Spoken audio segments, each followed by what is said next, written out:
আজি ঘৰতে সৰুকৈ সকাম এভাগ পতা হৈছিল। আচলতে আমাৰ বৰমা ঢুকুৱা আজি 12 দিন হ'ল। আমি যিহেতু আঁতৰত আছোঁ, গতিকে আমাৰ ঘৰখনৰ শুদ্ধিকৰণৰ কাৰণেই হওক বা বৰমাৰ আত্মাৰ সদ্গতিৰ কাৰণেই হওক, আমি ঘৰতে নাম একাষাৰ গোৱাৰ ব্যৱস্থা কৰিলোঁ।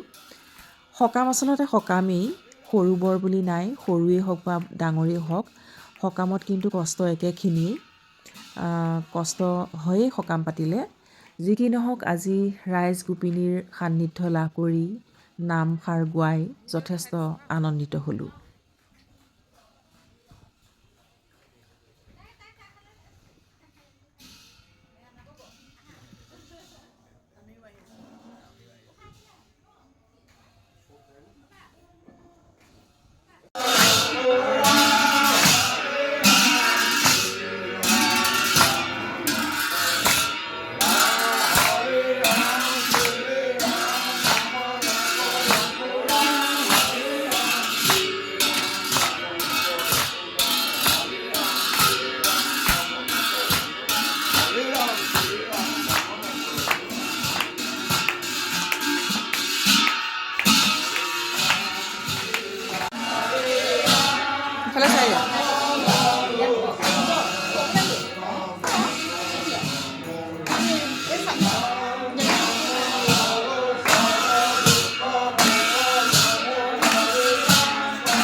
অপায় মঙ্গল দূর করে তোমার দোকানে অভয় চিন্তি বলকে শরীর শক্তি দি ভক্তি প্রাপ্ত করায় গোবিন্দে কৃপা করো কিনি প্রার্থনা কৃষ্ণ হরি ও রাম।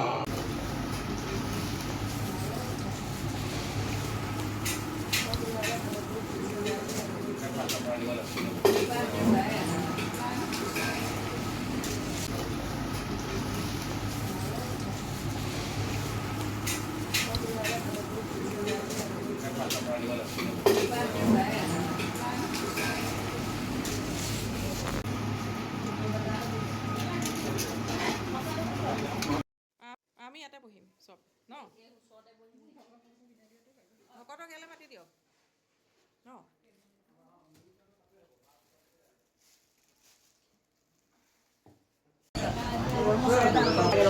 ভকত বিদায় হ'ব।